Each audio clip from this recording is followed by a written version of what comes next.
कृष्णा। जगत गुरु श्रील प्रभुपाद की जय, गुरु महाराज की जय। चैत्र पक्ष पूर्णिमा 27 अप्रैल 2021 पुनः आपकी सेवा में एक बार हम फिर उपस्थित हैं। सभी भक्तों के आग्रह से हम दोबारा इस प्रतिकूल समय में, कोरोना काल में भगवत चर्चा के लिए आपके सामने उपस्थित हैं। और आज भगवान के परम भक्त हनुमान जी का प्रागट्य जन्म उत्सव है। तो हनुमान जयंती के दिन आज से पुनः इस आध्यात्मिक यात्रा को प्रारंभ कर रहे हैं। 27 अप्रैल 2021 प्रथम दिन। तो आप लोग सबसे मैं प्रार्थना करता हूँ कि भगवान से मेरे लिए प्रार्थना करिए कि मैं कृष्ण भक्ति और भगवत चर्चा आपके समक्ष जो करने बैठा हूँ उसमें कोई त्रुटि रह जाए तो क्षमा कर देना। और मैं भगवान कृष्ण बलराम, जगन्नाथ बलदेव, सुभद्रा महारानी, राधा राधिका रमन, जगत गुरु श्रील प्रभुपाद और परम भगवान श्री राम सियावर रामचंद्र भगवान के परम भक्त हनुमान जी से प्रार्थना करता हूँ कि आप सब लोगों का स्वास्थ्य ठीक रहे, आप निरोगी रहो और अपने परिवार के साथ हमेशा के लिए खुशी खुशी जीवन बिताइए। और इस कोरोना काल में हमारे पास भगवत चर्चा और भगवान के नाम का सिमरन करना एक बहुत उत्तम अवसर प्राप्त हुआ है। तो क्यों ना घर में रहकर हम समय का सदुपयोग करें। तो आइए आपके साथ मिलकर भगवत चर्चा और निरंतर कृष्ण भावनामृत हम कैसे बने रहेंगे। आज का जो कथा का उपदेश है वो यही रहेगा कि हम कैसे इस दुख की घड़ी में एक दूसरे की मदद कर सकते हैं। तो हरिनाम संकीर्तन करते हैं प्रारंभ में, उसके बाद कुछ भगवत चर्चा होगी। हरे कृष्णा।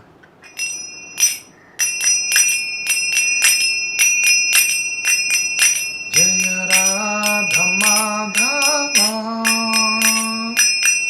कुंज बिहारी, जय राधा माधव कुंज बिहारी, जय गोपी जन वल्लभ गिरवरधारी, जय गोपी जन वल्लभ गिरवरधारी, यशोदानंदन भज जन रंजन, यशोदानंदन भज जन रंजन, यमुना तीरा वनचारी, यमुना तीरा वनचारी। हरे कृष्णा कृष्ण कृष्ण हरे हरे, हरे राम राम राम हरे हरे, हरे कृष्णा कृष्ण कृष्ण हरे हरे, हरे राम राम राम हरे हरे, हरे कृष्णा कृष्ण कृष्ण हरे हरे, हरे राम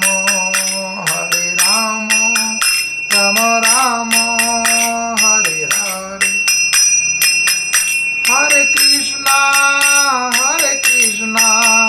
कृष्ण कृष्ण हरे हरे, हरे राम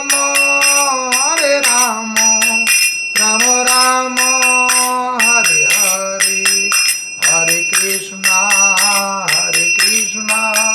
कृष्ण कृष्ण हरे हरे, हरे राम राम हरे हरे, हरे कृष्णा कृष्ण कृष्ण हरे हरे, हरे राम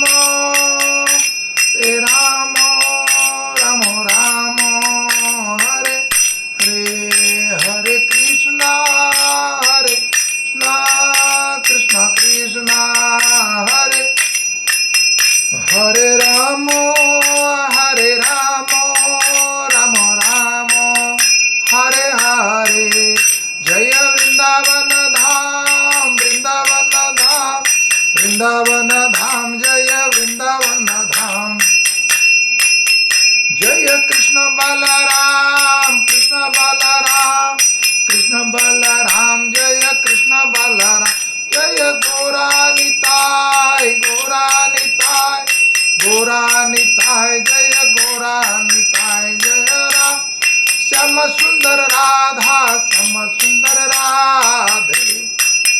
जय राधा माधव राधा राधे। जय राधा गोपीनाथ गोपीनाथ राधे। जय राधा मदन मोहन राधा मदन मोहन। जय राधा गोविंदेव राधा गोविंदेव राधे।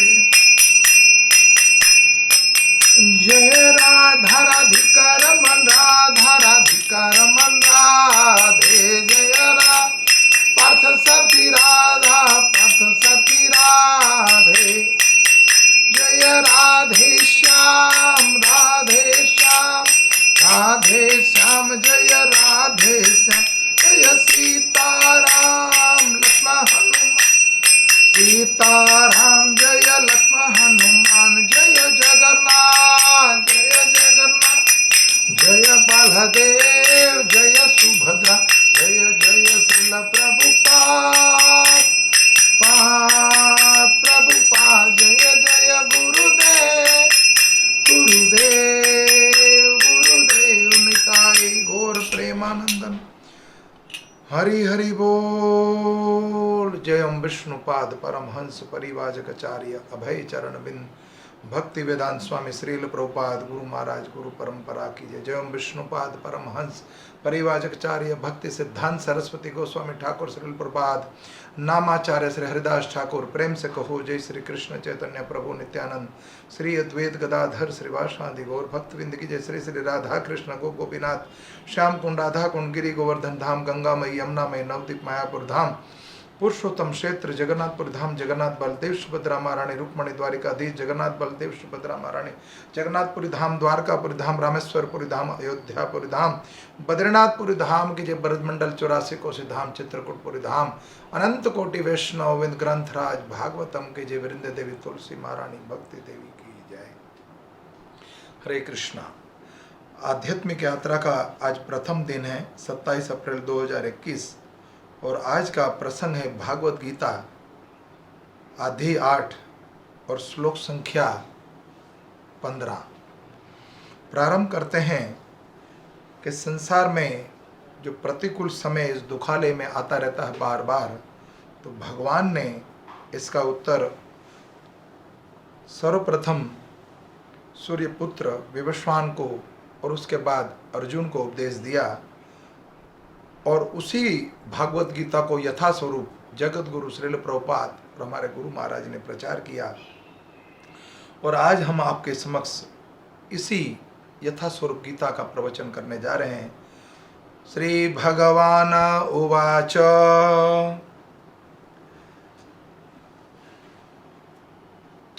माम प्रत्य पुनर्जन्म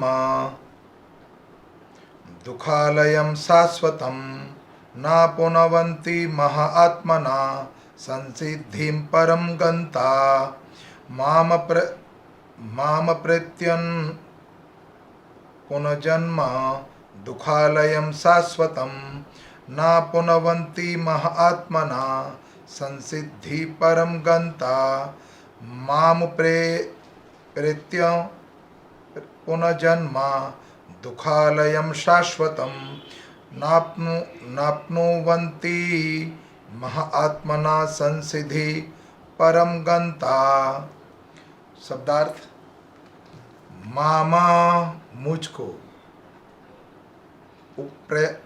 उपेत्य प्राप्त करके पुनः फिर जन्मा जन्म दुखा आलयमा दुखों के स्थान को अशाश्वतम क्षणिक ना कभी नहीं आपुनवंते प्राप्त करते हैं। महाआत्मना महान पुरुष संसिद्धिम सिद्धि को, परमामा परम गंता प्राप्त हुए। शब्दार्थ और तात्पर्य और अनुवाद जगत गुरु श्रील प्रभुपाद के द्वारा। जगत गुरु श्रील प्रभुपाद की जय। अनुवाद, मुझे प्राप्त करके महापुरुष जो भक्ति योगी हैं कभी कभी दुखों से पूर्ण इस अनित्य जगत में नहीं लौटते, क्योंकि उन्हें परम सिद्धि प्राप्त हो चुकी होती है। पुनः एक बार अनुवाद मेरे साथ दोहराइए। मुझे प्राप्त करके महापुरुष जो भक्ति योगी हैं कभी भी दुखों से पूर्ण इस अनित्य जगत में नहीं लौटते, क्योंकि उन्हें परम सिद्धि प्राप्त हो चुकी होती है। तात्पर्य, चूंकि ये नश्वर जगत जन्म जरा तथा मृत्यु के क्लेशों से पूर्ण है, अतः जो परम सिद्धि प्राप्त करता है और परम लोक कृष्ण लोक या गौलोक वृंदावन को प्राप्त होता है, वह वहाँ से कभी वापस नहीं आना चाहता। इस परम लोक को वेदों में अव्यक्त अक्षर तथा परमागति कहा गया है। दूसरे शब्दों में ये लोक हमारी भौतिक दृष्टि से परे हैं और अवर्णीय है, किंतु ये चरम लक्ष्य है जो महात्माओं का गंतव्य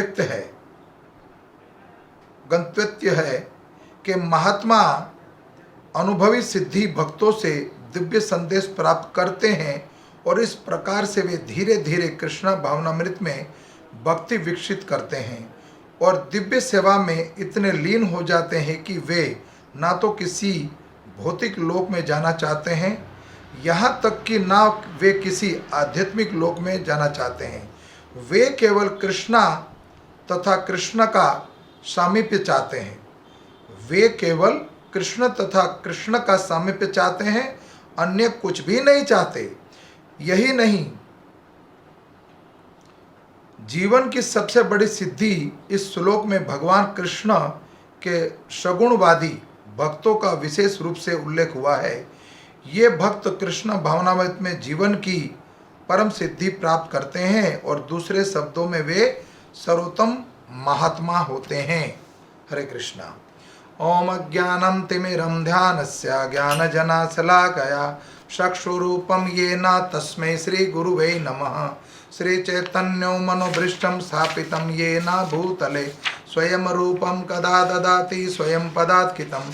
वंदे श्री गुरु श्रीयुतपदकमलं श्री गुरु वैष्णवं च श्री रूप सांग्रजातं सहगण रघुनाथं तं सजीवं श्राद्धेतं सावधूतं परिजन सहित कृष्ण चैतन्य देवं श्री राधा कृष्ण पदारं सहगण ललिता श्री विशाखा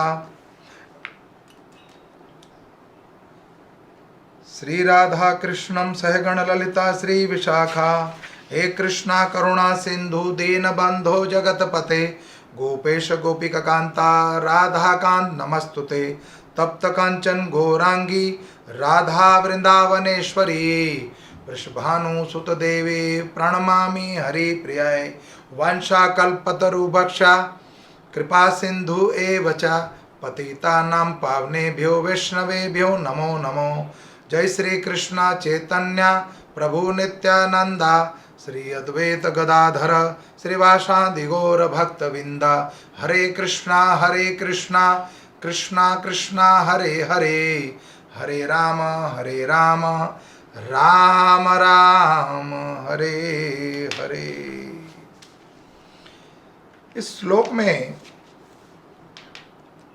वर्णन आया है दुखालय अशाश्वतम।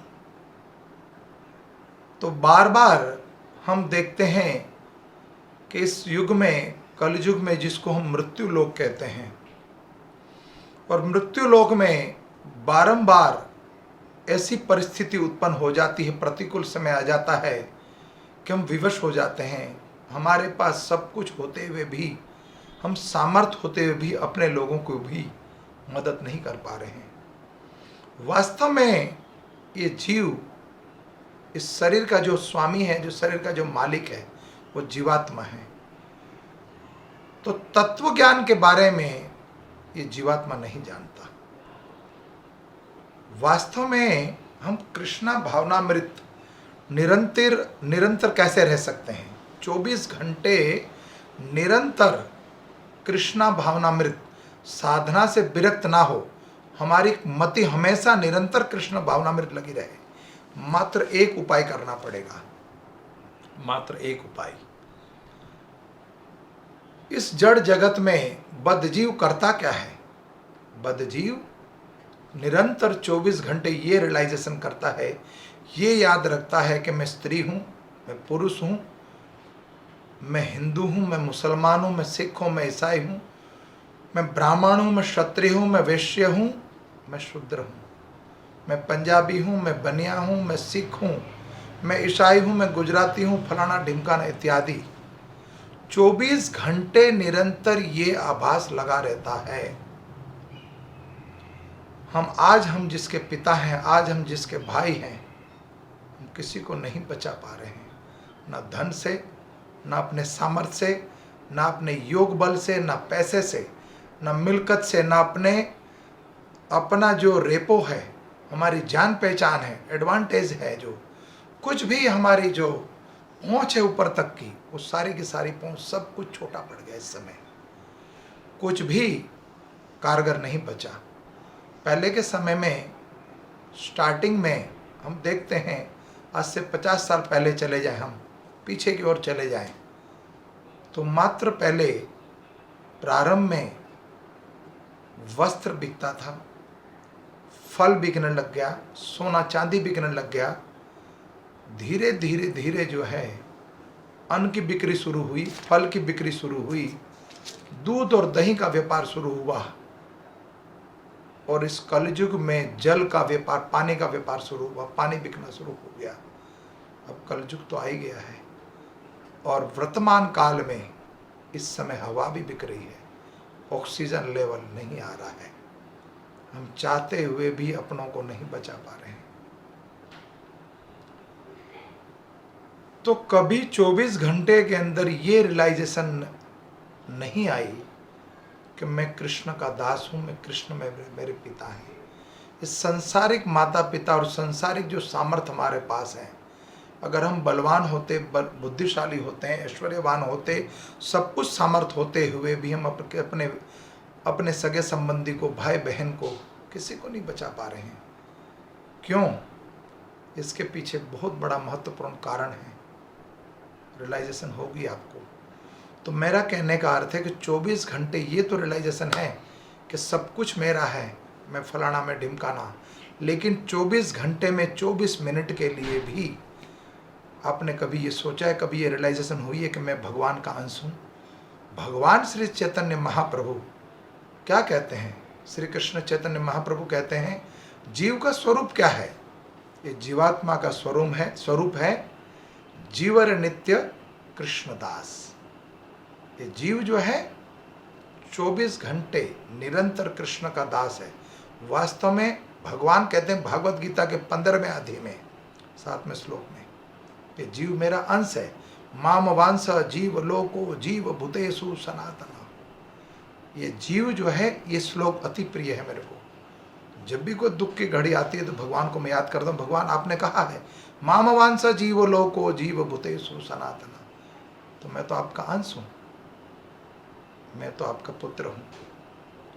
जब किसी छोटे बच्चे को, ना समझ बच्चे को दुख आ जाए, दुख की वेदना हो, खेलते खेलते के गिर जाए, तो सर्वप्रथम उसको भाग के कहाँ जाना चाहिए? चोट लग जाए, खून निकल आए हाथ पैरों में, तो सर्वप्रथम भाग के कहाँ जाना चाहिए? उस जीवात्मा को, उस बच्चे को सर्वप्रथम दौड़ के उसको जाना चाहिए अपने माता पिता के पास। और आज हम दौड़ते हैं हॉस्पिटल की ओर, या फिर किसी सामर्थ्य व्यक्ति, किसी धनवान व्यक्ति के पास जिसकी बड़ी बड़ी पहुंच हो। तो निरंतर तो हम गाते रहते हैं, घरों के अंदर, मंदिरों में जाकर क्या गाते हैं? तुम ही हो माता पिता, तुम ही हो बंधु सखा, तुम ही हो। वास्तव में हम कुछ क्षण के लिए नाटक करते हैं मंदिरों में जाकर, गुरुद्वारों में जाकर, मस्जिदों में जाकर, गिरजाघर में जाकर, उस ईश्वर के सामने, उस परमात्मा के सामने, उस भगवान के सामने, उस अल्लाह के सामने, उस गुरु के सामने हम वास्तव में ढोंग कर रहे हैं। 24 घंटे ये आभास है हमें कि मैं फलाना, में ढिमकाना, ये संपत्ति, जो जो चीज़ें हैं उसको रियलाइजेशन रखते हैं, लेकिन 24 घंटे में से 24 मिनट के लिए भी अगर उसको याद कर लिया तो जन्म मृत्यु का यह फेरा खत्म हो जाएगा। ये जन्म मृत्यु जरा और व्याधि जो हमारे साथ इनबिल्ड लगा हुआ है, 24 घंटे काल के रूप में मृत्यु हमारे पीछे लगी हुई है। 2 दिन पूर्व 24 तारीख को मेरी गुरु बहन, वो 25 तारीख को मेरा भांजा गुजरात राजकोट में मेरे आंखों के सामने, मेरे हाथों में से सब कुछ करते हुए भी नहीं बचा पाए, हम चले गए। वास्तव में इस कली काल में, इस समय जो प्रतिकूल समय है, ये प्रतिकूल समय में जो ये घटनाएं घट रही हैं, इस घटनाओं के पीछे एक बहुत बड़ा कारण है। उस कारण के भागीदार सबसे बड़े हम लोग ही हैं, मनुष्य जाति है। कैसे? सबसे बड़ा भागीदार मैं आपके समक्ष बैठा हूँ। मैं पहले क्षमा मांगता हूँ परमपिता परमात्मा से, उस प्रकृति से क्षमा मांगता हूँ कि मुझसे अज्ञानतापूर्वक जो अपराध हो गए, भगवान मुझे क्षमा कर दो, मुझे क्षमा कर दो। और मैं आपकी ओर से भी ये प्रार्थना करता हूँ कि आपसे भी जो अपराध हो गए हों, हे भगवान नरसिंह देव, हे भगवान धन्वंतरी, सबको निरोगी बना दो। कोई संसार में दुखी ना रहे, कोई भी जाति का हो, मेरे सगा संबंधी हो, मेरे संपर्क में हो, इस समाज में, संसार में जितने जीव हैं, ये नहीं कि भारत के 140 करोड़ के लिए प्रार्थना कर रहा हूँ, ये कोई भगवान की प्रेरणा हुई है, जो भगवान के सामने आपको गवाह रखकर मैं भगवान से प्रार्थना करता हूँ, सबको मुक्त कर दो, सबको निरोगी कर दो, कोरोना वायरस को हटा लो। लेकिन हटे कैसे? सबसे बड़े भागीदार हम कैसे हैं, इसको जरा रियलाइजेशन कीजिए। जरा सा इसको मैं ब्राइटनेस, अंधेरे में अब तक आप उजाले में ले जाता हूँ आपको। ये जब तक हम एडवांस हो चुके हैं, अभी हम जितने भी एडवांस होते जा रहे हैं, उतना ही हम प्रकृति के खिलाफ खिलवाड़ कर रहे हैं। एडवांस जैसे स्मार्टफोन आया जब से, पहले तो लैंडलाइन हुआ करते थे, उससे पहले सिर्फ अपने मित्र संबंधियों को एक दूसरे की खुशखबरी पूछने के लिए, एक दूसरे का स्वास्थ्य पूछने के लिए पत्र व्यवहार होता था। उसके बाद कुछ एडवांस हुआ तो लैंडलाइन फ़ोन हुए तार वाले, अब ये वायर वाले फ़ोन थे पहले, अब वायरलेस हो गए। तो वायरलेस होने से इस हवा के अंदर सैटेलाइट्स के द्वारा ऐसे कितने ही किरण, मैं नहीं बोल पा रहा हूँ क्या बोलते हैं उसको, मुझे नहीं आइडिया क्या बोलते हैं, ना मैं इतना पढ़ा लिखा हूँ, अंग्रेजी भाषा में ज़ीरो हूँ बिल्कुल। तो कहने का अर्थ है कि सैटेलाइट्स के द्वारा जो किरणें मिलती हैं, जो हमें कनेक्शन मिलते हैं, उसके द्वारा कितने पशु पक्षियों की, बेजुबान पक्षियों की, बेजुबान जीवों की हत्या होती है।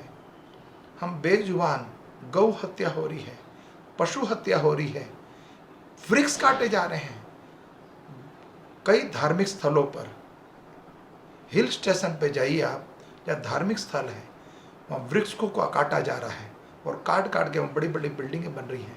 चाहे वृंदावन धाम हो, चाहे अयोध्या हो, चाहे जगन्नाथपुरी हो, चाहे द्वारिकाधीश हो, जितने भी धाम हैं, सब धाम में पहले प्राकृतिक नेचुरल सब कुछ था। आज वहाँ वृक्ष काट के बड़ी बड़ी बिल्डिंगें खड़ी हो गई हैं। तो हम जीव हत्या तो कर रहे हैं, और एडवांस हो गए हम। घरों के अंदर छोटे छोटे मच्छर को मारने के लिए साधन हमने याद कर लिए हैं। क्या पाप नहीं कर रहे हम? अज्ञानता पूर्वक जो पाप होते हैं वो तो मानते हैं हम कि ऐसे कई पाप हो जाते हैं। राह चलते हुए, रोटी पकाते समय, चूल्हा जलाते समय, कपड़े धोते समय इत्यादि, घर में झाड़ू पोंछा लगाते समय कई छोटे छोटे जीव हैं जिसकी हत्या हो जाती है। लेकिन ये जो एडवांस टेक्नोलॉजी के आने से हम जो स्मार्टफोन यूज़ कर रहे हैं, या वृक्ष को काटा जा रहा है, या गौ हत्या हो रही है, ये प्रकृति उसका हमें जवाब दे रही है। हमारे गाल पे थप्पड़ मारा जा रहा है।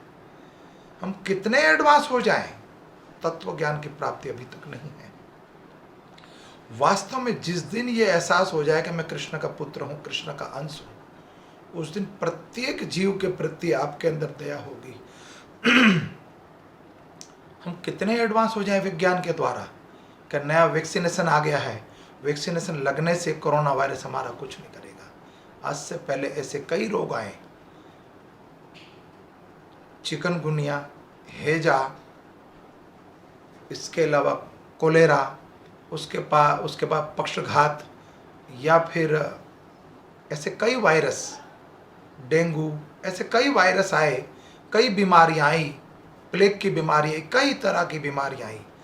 पिछले साल प्रॉब्लम थी कि हमें प्लाज्मा नहीं मिल रहा है, इस समय प्रॉब्लम्स हैं कि हमें ऑक्सीजन नहीं मिल रहा है। तो हम जितने मर्जी विज्ञान के द्वारा एडवांस टेक्नोलॉजी लाए और वैक्सीनेशन दवाइयाँ बनाते रहें, इंजेक्शन बनाते रहें, प्रकृति हमसे 4 गुना नहीं, 1000 गुना नहीं, लाखों गुना एडवांस है। हमारे आइडियाज़ को वो ऊपर वाला नोट करता है। वो चित्त में अंदर बैठा हुआ है, हृदय के अंदर। हम क्या करने जा रहे हैं उस आइडियाज़ को भी वो नोट कर लेता है। तो प्रकृति के सामने हम सब छोटे हैं, हमारे पास कुछ भी नहीं है। आप देख रहे हो इस समय बड़े से बड़ा धनवान व्यक्ति जिसके वो पैसे की कमी नहीं है, हम न्यूज़ में देखते हैं, न्यूज़पेपर देखते हैं, प्रतिदिन सुनते हैं, लेकिन न्यूज़ जितना हो सके कम देखिए। जब तक न्यूज़ देखते रहोगे आप हृदय से कमज़ोर हो जाओगे, और जिसको दहशत बैठ जाती है पहले बीमार हो जाता है। जो हार्ट का पेशेंट हो वो तो और बीमार हो जाएगा। इसीलिए हमारे से जो अपराध हो चुके हैं या हो रहे हैं, इसका हमें उपाय निकालना चाहिए। जितना हो सके सिंपल जीवन जियन। प्रभुपाद की शैली में, प्रभुपाद लीला अमृत में प्रभुपाद वर्णन करते हैं कि भक्त का जीवन कैसा होना चाहिए। Simple living, high thinking. जीवन बिल्कुल सिंपल जियो और विचार आपके हाई होने चाहिए। थिंकिंग जो आपकी है वो एडवांस होनी चाहिए, लेकिन उसका अर्थ ये नहीं है कि हम जीव हत्या करें। अब आप सब लोग कह सकते हो प्रभु जी आप भी तो स्मार्टफोन के द्वारा प्रचार कर रहे हो, और स्मार्टफोन है उसका उपयोग करना है, इसका भी एक निवारण बता रहा हूँ। आपके पास कोई साधन है, अगर वो भगवत प्रचार में, भगवत सेवा में लगा रहे हो, तो भगवान उस व्यक्ति को अपने धाम में वास देते हैं। इसका प्रमाण है भागवतम में वर्णन, आप महाभारत का युद्ध का वर्णन सुन लीजिए, भगवत गीता में है। और रामायण में, रामचरित्र मानस के अंदर या वाल्मीकि रामायण में हनुमान जी का चरित्र और अर्जुन का चरित्र पढ़िए भगवत गीता में। रामायण में हनुमान का चरित्र, हनुमान ने यहाँ तक कि ब्रह्म हत्या करी है। रावण ब्राह्मण था और ब्रह्म हत्या में कितने ही लोगों को मारा है हनुमान जी ने, और यहाँ पर अर्जुन ने कई योद्धाओं का वध कर दिया। लेकिन भगवान ने आज्ञा दी थी। भगवान चाहते तो सबको सजा देते, सबको मृत्यु लोक से लेकर नरक लोक में ले जाते, लेकिन भगवान के समक्ष महाभारत महासंग्राम, देवासुर संग्राम नहीं, महासंग्राम युद्ध हुआ, कौरव पांडवों का युद्ध। उसमें जितने लोग वीर गति को प्राप्त हुए सब के सब भगवत धाम गए। रामावतार में भगवान राम का और रावण का जो युद्ध हुआ, उसमें जितने भी व्यक्ति मारे गए वो सब भगवत धाम गए। तो हनुमान जी को और अर्जुन को, दोनों को भगवान की आज्ञा थी कि अब दुष्टों का संहार करो। जब जब इस भूमि पर दुष्ट कर्म होंगे, पाप बढ़ेगा, तो भगवान आएंगे। लेकिन अब एक बात नोट रखना, भगवान की लाठी में आवाज नहीं होती। भगवान की लाठी में आवाज नहीं है। वो कभी भी दोषी नहीं बनेगा, दोषी किसी और को बना देगा। हमें खुद ये रियलाइजेशन लानी है कि हमसे कहाँ गलती हुई है, हम कहाँ गलती कर रहे हैं।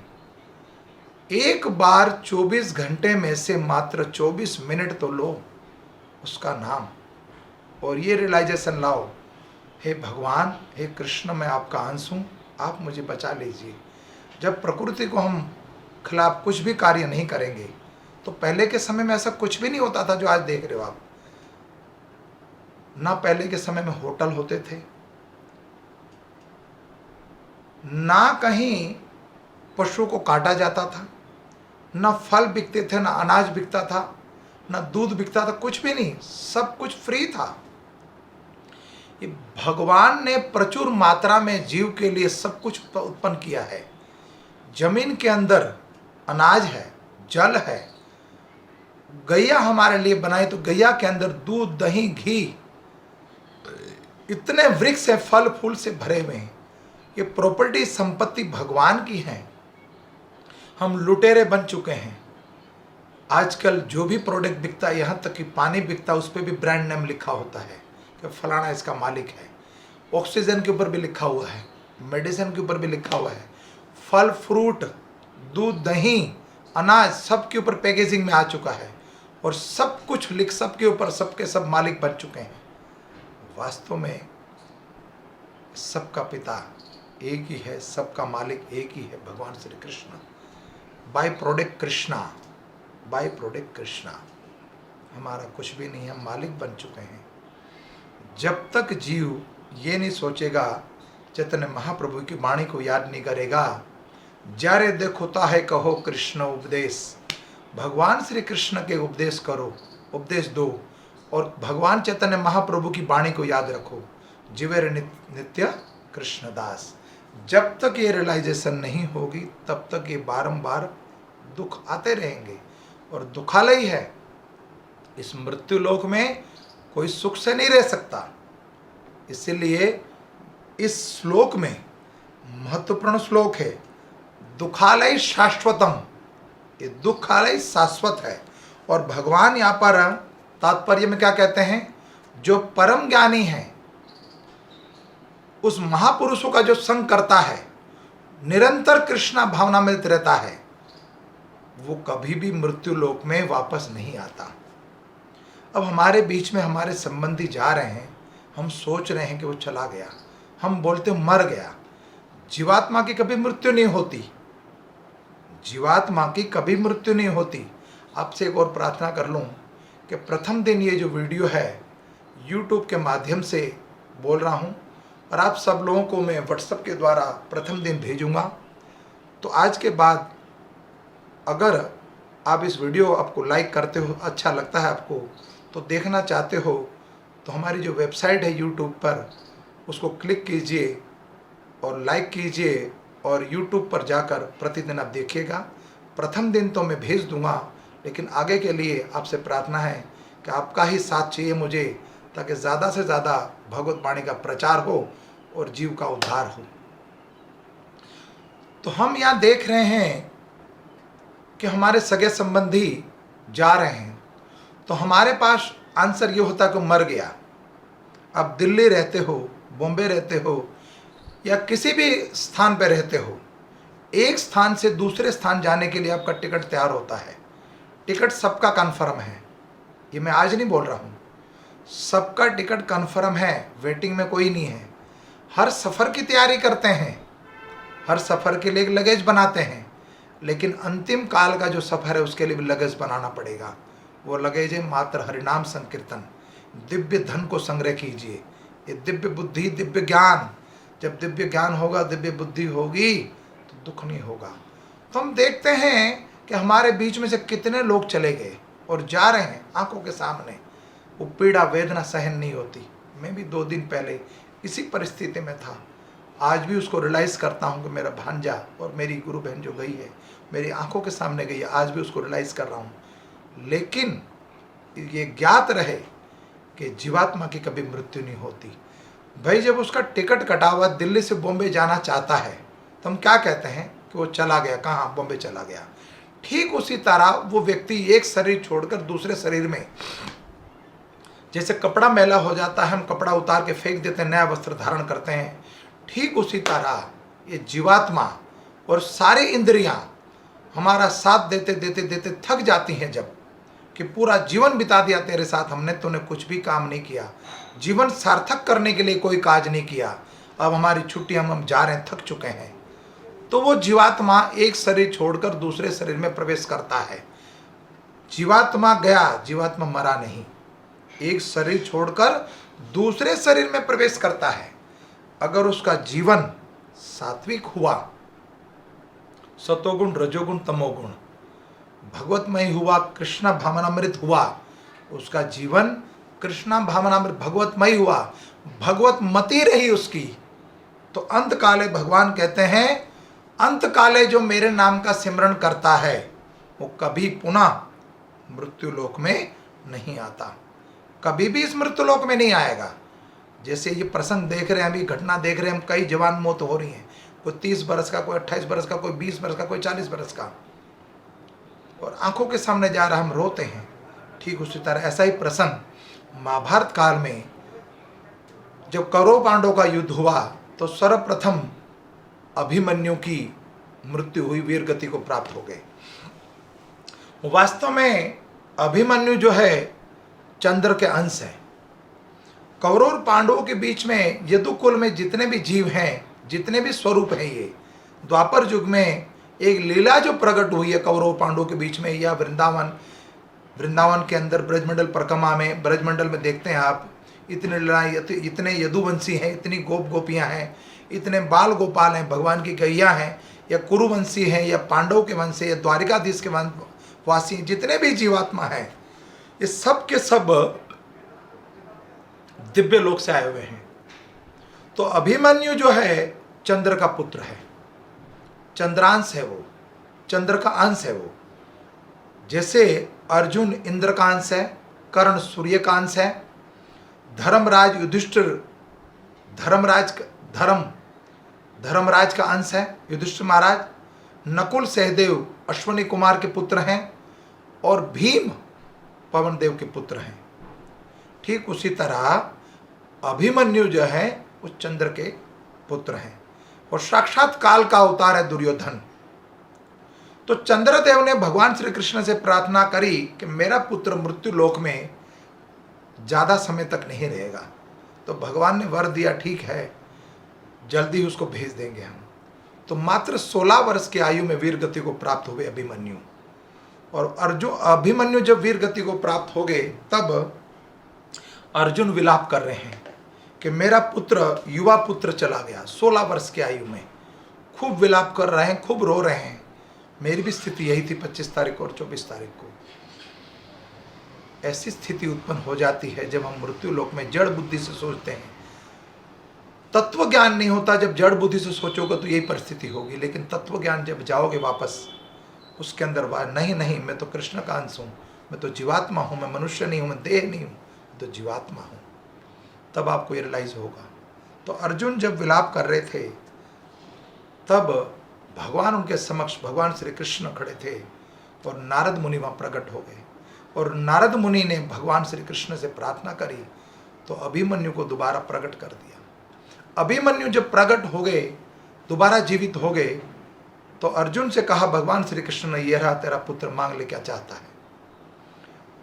अर्जुन तुरंत खड़ा हुआ, और अर्जुन ने भगवान श्री कृष्ण के समक्ष खड़े होते बोला अपने पुत्र अभिमन्यु को, है पुत्र आओ मेरे से भेंट लो, एक बार मेरे से मुलाकात, मेरे से गलबाही कर लो, मेरे से मिलो, मेरे पुत्र हो तुम, मैं विलाप कर रहा हूं, मैं रो रहा हूं आपके विरह में। अभिमन्यु उस समय बोल पड़ा कि कौन पुत्र और कौन पिता, तू मेरा पुत्र था पिछले जन्म में, मैं तो तेरा पुत्र हूं ही नहीं। मेरा पिता तो तू मेरा पुत्र है, तेरे साथ में जो व्यक्ति खड़ा है वो मेरा पिता है।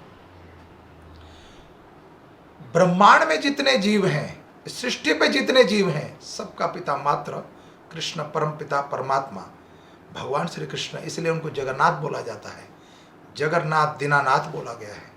तो मेरे पिता तो तेरे साथ खड़े वो हैं। तो अर्जुन को मोह उतर गया।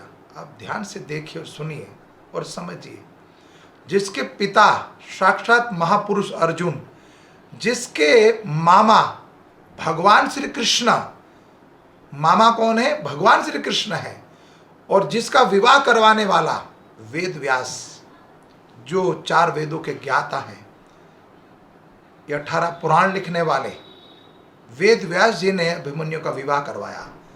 पिता महापुरुष अर्जुन परम पुरुष और मामा सगे मामा भगवान श्री कृष्ण, ये सब कुछ सामर्थ होते हुए भी भगवान उस विधाता के लेख में हस्तक्षेप नहीं कर सकते। तो हमारी जितनी आयु है उतने समय तक हम जीवित रहेंगे। किसी तरह की बीमारी लगने से कोई बहाना ज़रूर लगेगा कि हमारी मृत्यु, हमारे समाज में इतने लोग, संबंधी, परिवार के लोग जा रहे हैं, हमें दुख शोक प्रकट कर रहे हैं हम। तो यहाँ से एक रियलाइजेशन ये होता है कि भगवान चाहते हुए भी अपने भांजे को नहीं बचा पाए, क्यों? उसकी आयु ही इतने लिखी गई थी और उन्होंने वर दिया था चंद्रदेव को। ठीक उसी तरह हमारे सामने हमारे संबंधी जा रहे हैं, उनकी आयु इतनी लिखी हुई है, उनका जाने का स्टेशन आ गया है।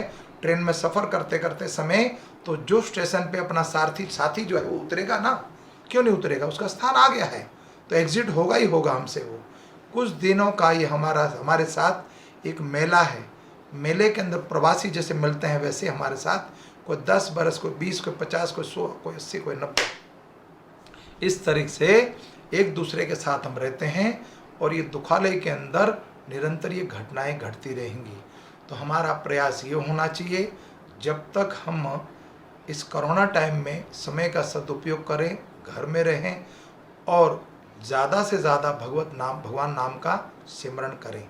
और मैंने 2 दिन पहले सबको एक यूट्यूब के माध्यम से आप लोगों को व्हाट्सएप पे नारायण कवच भेजा है। अगर हो सके तो प्रतिदिन दिन में 2 टाइम आप नारायण कवच को जरूर सुनिए और इस पीड़ा से मुक्त होइए। प्रकृति के खिलाफ जो हम लोगों ने कार्य करे हुए हैं उसका हम दंड भुगत रहे हैं। तो प्रभुपाद ने जीवन शैली जो बताई है वो बताई है कि हम किसी तरह से बिल्कुल सिंपल लिविंग जिए। कैसे जी सकते हैं? पहले के समय में जैसे गांव में किसान रहते थे उसी तरह हमारा जीवन होना चाहिए। गौशाला हो, गौओं का पालन करें, कुछ ज़मीन अपनी हो, खुद सब्जी फल फ्रूट उगाएं और वो जीवन जिएं। ये जो व्यापार कर रहे हैं हम, इसमें कई जीव हत्या होती हैं।